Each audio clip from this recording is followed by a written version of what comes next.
This is the biggest paludarium I've ever built, and it nearly broke me. There were nights I didn't think I'd finish it, moments where everything had to be redone. But piece by piece, it came together. Over 15 hours of footage, all in this one video. This is the full build of my 900-gallon multi-species ecosystem. And to celebrate, I'm launching the first ever contest on this channel, where you can have the chance to win a Geosarma poster from Indoor Ecosystem. So, let's begin. Last September, I received an enclosure from Terrariebyggarna, a Stockholm-based company that builds enclosure based on your needs. At the time, I needed a new home for Leo, my green basilisk. I had a spare room in my basement that I first wanted to convert into a terrarium. But turning an entire room to an ecosystem was way more complicated than I thought. So I decided to just order the biggest enclosure I could fit in here. This is the side, and it's basically higher than me. I mean, I can basically stand inside it. Here on the table we have some stuff to put it together. It measures 240 centimeters long, 90 centimeters deep, and 190 centimeters tall. Assembling it was pretty straightforward, although I don't have the footage of that. But it went something like this. I knew I wanted water in the base, and also view it from the front. So somehow I need to cut out the window in the front panel. The question is how? Luckily, Aquatic is a highly skilled CNC operator, so he programmed the machine to cut out a large section, leaving a few centimeters on each side. This way we can still use it as a front panel, and we can see what's going on under the surface.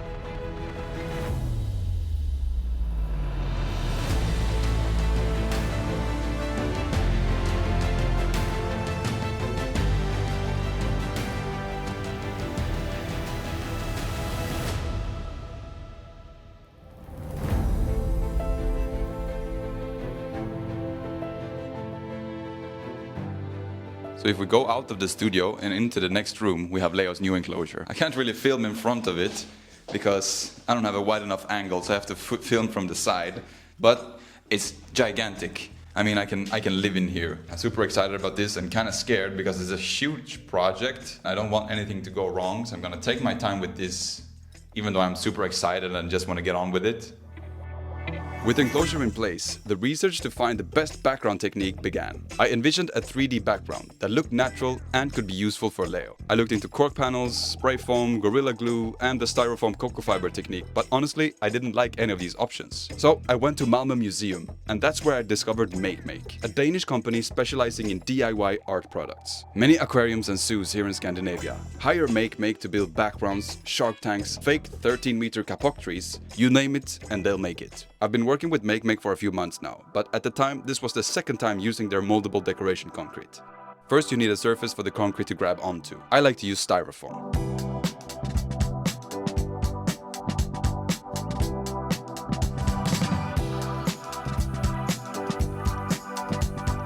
I used some pictures from the museum as inspiration. I didn't have my hot knife at the time, so I had to use a normal knife to carve it, and it was pretty messy.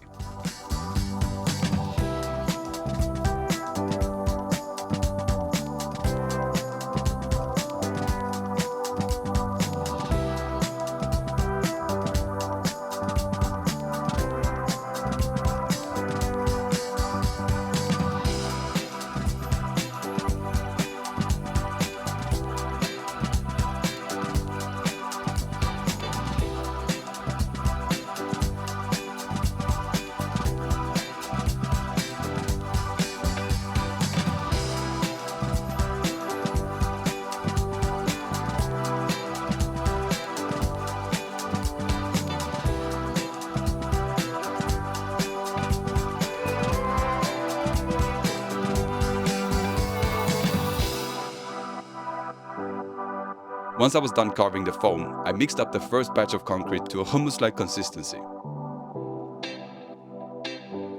The goal here is to just cover the foam.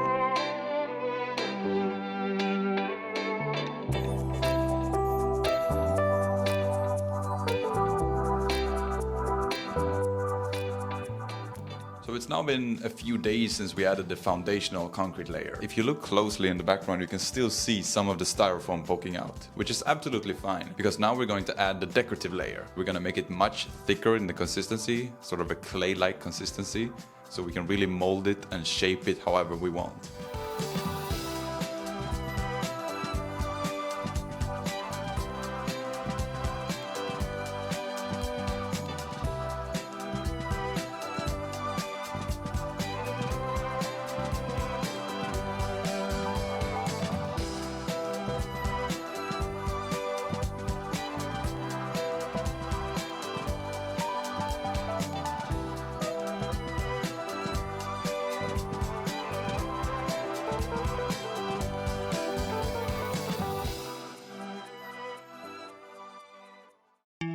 Unfortunately, Leo passed away before I can even finish the background, so I had to rethink the situation. The options were to get a new basilisk, give it to my rainbow boa, get some other big animal, or create a multispecies paludarium. Obviously, I went with the multi. I wasn't ready to commit to a new animal, and I had all these other animals in need of a new home. I had 5 paludariums filled to the brim with vampire crabs. Same thing with morning geckos, so giving the enclosure to them felt like the right thing to do. It's been a few days now since we added the concrete to the background, and as you can see here in this darker area, I've experimented with coloring it. And at the moment it's not looking super nice because this is more like a blue-gray. I want it to look kind of like the cement, but more rock color. So I'm gonna try to mix up the pigment and get it right. Initially I struggled a lot with this part. I didn't pay much attention in art class, but eventually the background got better and better through trial and error. I mixed up a lighter color to make highlights.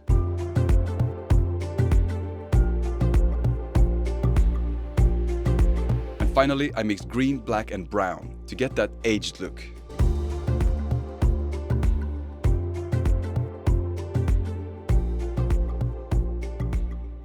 With the background done, I could now call the lasses. I call construction lasse to drill some holes and install a pipe with an integrated fan for ventilation. I cover the holes with mosquito net so no one can escape. Then I called fish lasse to help me install the glass for the water section. It's always good to have a lasse or two in your life. Actually, I have a third lasse. Car mechanic lasse.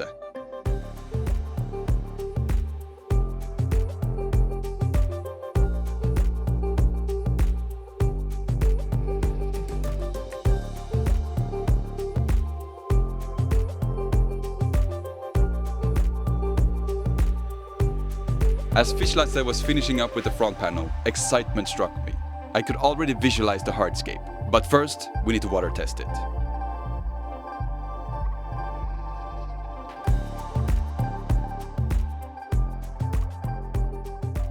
I left it for a few days and thankfully there were no leaks, which meant I could start building the land and water divider. First, I was going to add real rocks to create the rock wall holding back the substrate, but I was too scared to crack the glass. I wanted to see if I can use concrete to create a fake rock wall. So I carved the styrofoam, covered it with concrete, carved details, and finally paint.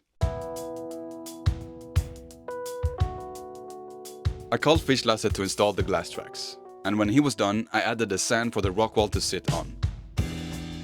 So now that we have the sand in the water section, we can now move on to the drainage layer. Yeah. And we are of course going to use the traditional Leica clay balls.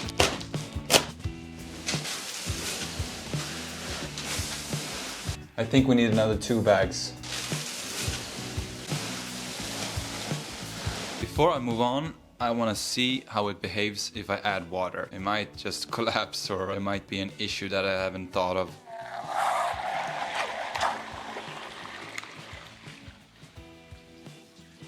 This is gonna take a while. As the water was filling slowly, I realized I had done a big mistake. So I had to remove everything again.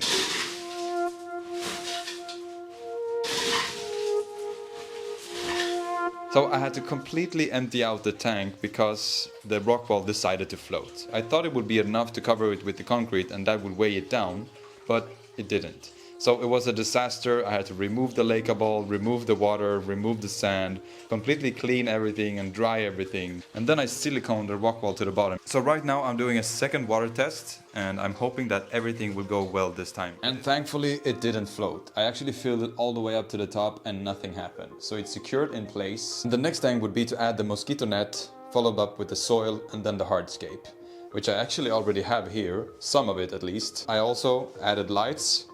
We now have 2 LED lights and 1 UVB light. So this is what the tank's gonna look like light-wise.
I'm actually becoming a bit emotional to see it come to life with the plants. As you may or may not know, this is the crabby gecko tank. It has morning geckos and vampire crabs, and they are all going to go into the tank. So the inhabitants from here, here and here are going to go into the new tank, which means that we can steal the plants.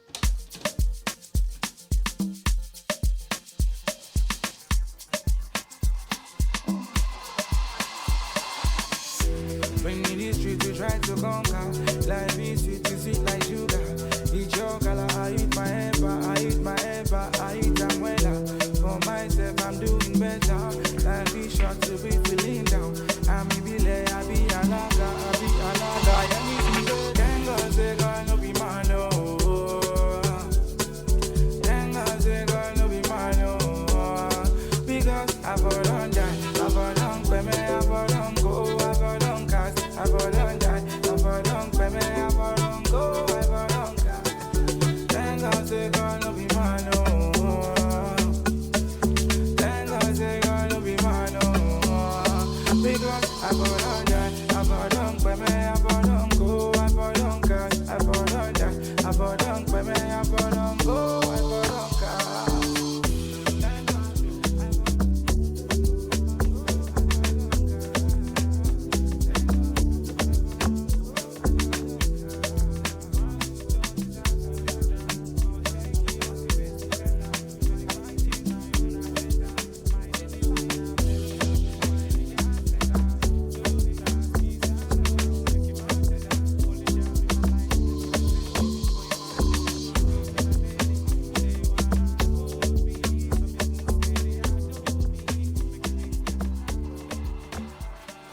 Now let's break down the 5 vampire crab paludariums.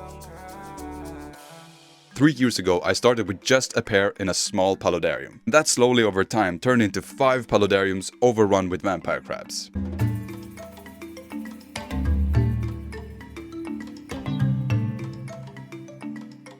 I have to be extremely careful and inspect every single rock, every single stick, every single leaf, especially in the mall. There could be baby vampire crabs literally everywhere.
Now, let's see if you can guess how many vampire crabs are in these 5 paludariums. That includes adults and babies.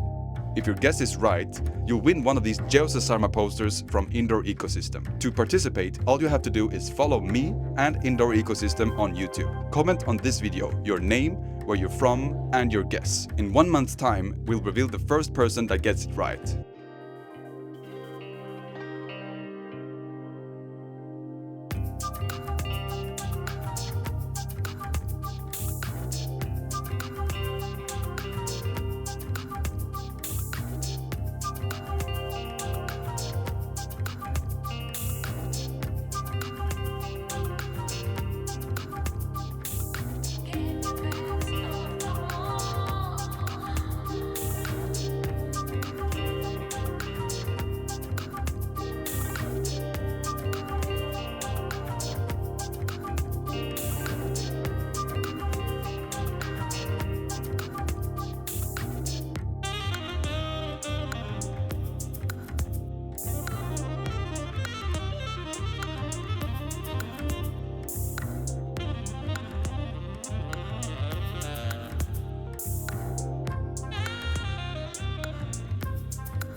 The next step was to add the filter in the water section. So I drilled 2 holes in the side for the in and outlet.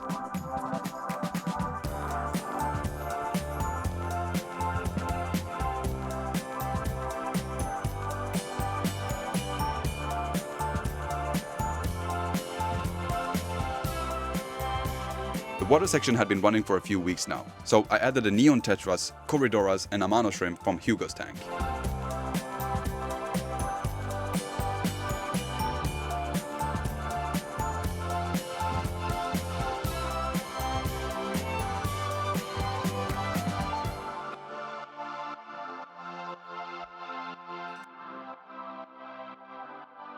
It's been a few weeks now since the last clip and a few things has happened, so let's go inside and take a look. So as you walk in, the first thing you see is this carpet. Unfortunately, I didn't know that it does this weird thing. So if I place my foot there, it leaves a footprint. If I want this to look good, I first have to comb everything down and erase all the footprints. We also have this black line running through here, and that is simply because there's a gap in between here. And the baby geckos, the baby morning geckos that we're gonna put soon, can definitely get through here. So I had to come up with something to stop them. I would say that we're about 75% done with this tank. 10% of those things is plants in the water section. Plants arrived yesterday and it was really cold outside, and some of the plants, especially the bulbitis, got affected by this. But I think everything else is fine.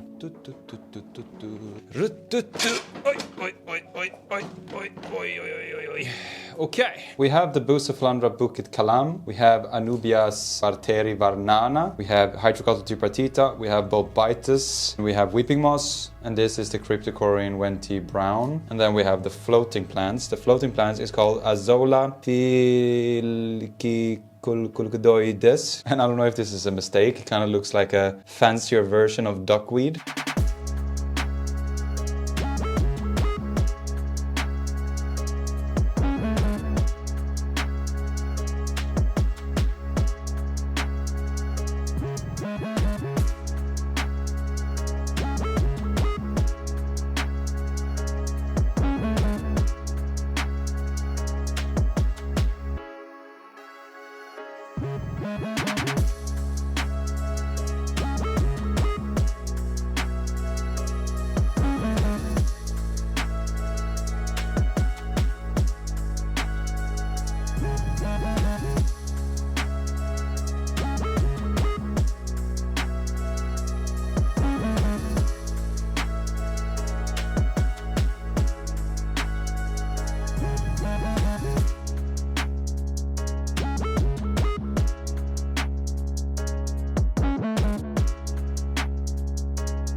Next, the ultimate misting system from MistKing arrived. This is hands down one of the best misting systems on the market. This one can feed up to 20 nozzles. It's shockingly quiet, the mist it produces is extremely fine, and it has a function called sip drip. When the misting cycle is done, the sip drip then sucks back the water from the nozzles, so we don't have stagnant water in the tubes and no annoying drips from the nozzles. Many people think MistKing is only available in the US and Canada, but you can actually get it in Europe.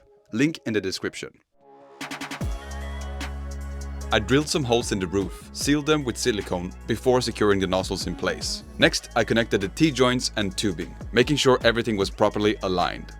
Then Terrariebyggarna stepped in and drilled a hole in the water reservoir for the bulkhead fitting. After that, I cut a small piece of tubing for the filter and attached it inside the bucket. I repeated the same process for the ball valve.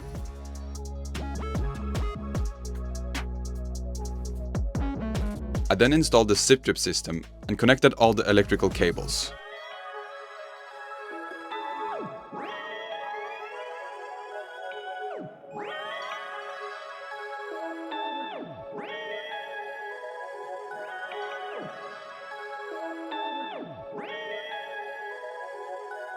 So let me explain. This seems complicated, but honestly it's not. The pump sucks water from the reservoir, goes through the pump, out here to the nozzles. At the end of the nozzle, it comes back to the sip drip. The sip drip, when everything is done misting, sucks back the water into the bucket. I'm gonna fill this bucket with reverse osmosis.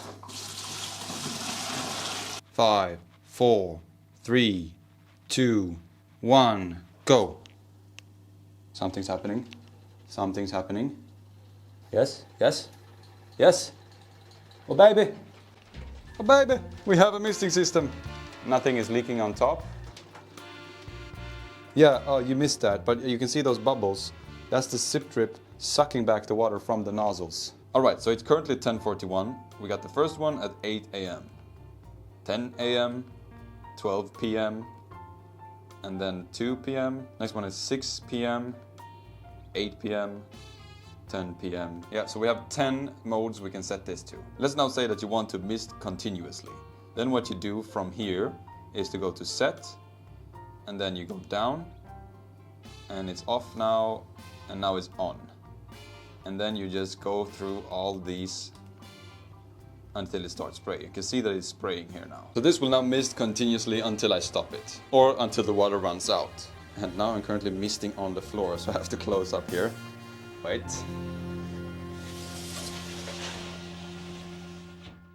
And just as I thought I was approaching the finish line, a disaster happened. The rock wall floated up again.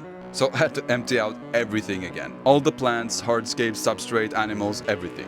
My basement was in complete chaos. Once the rock wall was dry again, I made some holes in the concrete to expose the styrofoam. Apparently silicone doesn't stick very well to concrete. So this time I added 6 tubes of silicone and I waited 72 hours.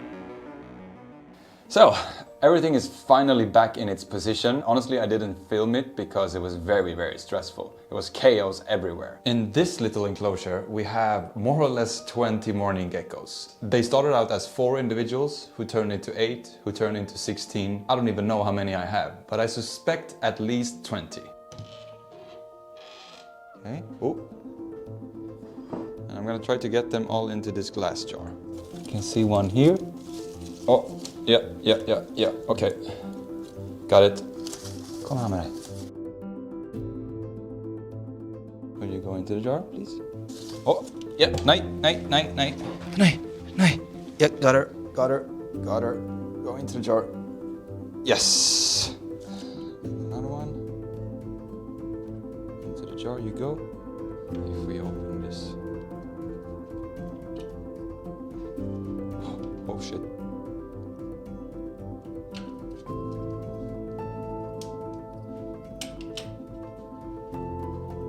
Nej.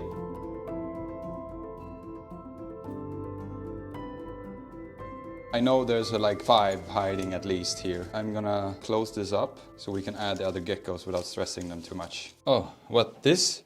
This is just a jar full of morning geckos. Let's see if we can count them. 1, 2, 3, 4, 5, 6, 13, 14, 15, 16, 17, 18. Yeah, I think 18. Okay, I'm gonna place it right here and we can release them.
think the last one needs a little bit of encouragement. There's actually 4 in here. 5.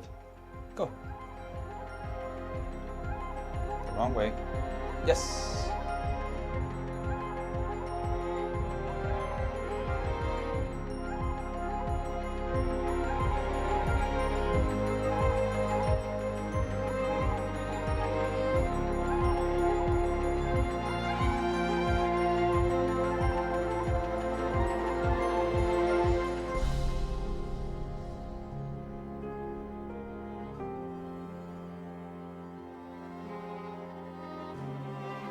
Guardalo, guardalo, guardalo, Mino.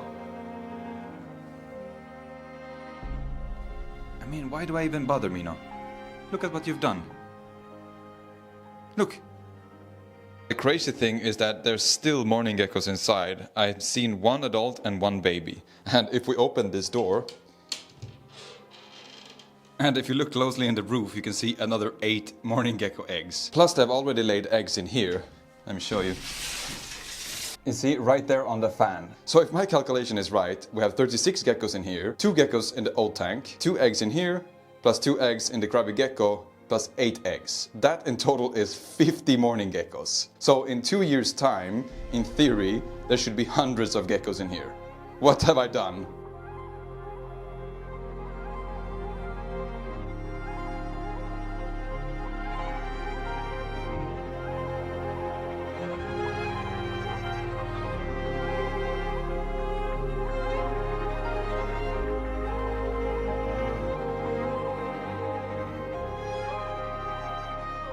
I have always wanted ADFs, African dwarf frogs, a goofy-looking aquatic frog native to the equatorial parts of Africa. Apparently they're very social, enjoy living in groups, and they can breathe through their skin and lungs.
All right.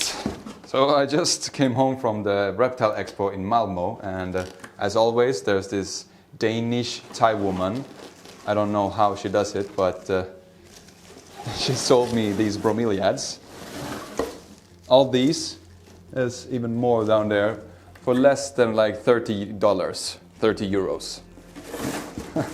So I always try to buy as many as I can when she's there. And then I bought 6 firebelly toads, and these are the blue-green variation. I also got this cool plant from the lady. I have no idea what that is. And then from Plant That Plant, Oscar from Plant That Plant, he gave me this one.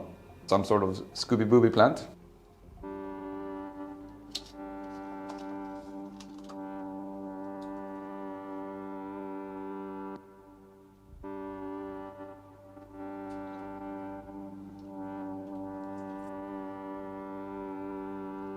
Oh, jumped into the water.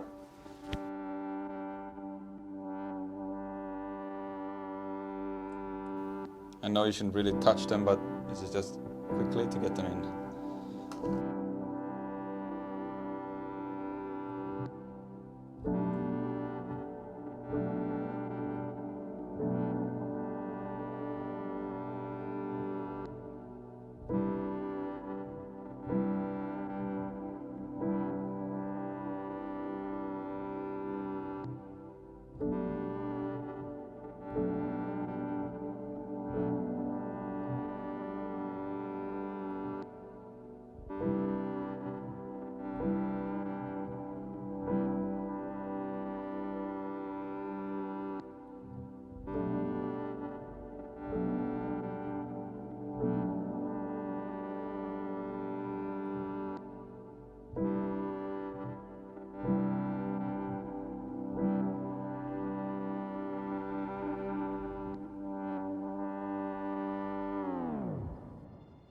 This has been a challenging but such a rewarding project. I mean, watching it go from an empty box to a full-on slice of jungle. My absolute favorite thing about it is the smell. I would love to live in here. Imagine a room with 10 of these gigantic setups, all displaying different habitats from around the world. How cool will that be? I'm gonna let this grow in for a while now. In a year or so, I'll make an update on how everything is doing. Every large vivarium has its name though, like Darkden's Junglarium or Ant Canada's Pandora. What do you think about the name El Dorado? I think it suits this vivarium perfectly.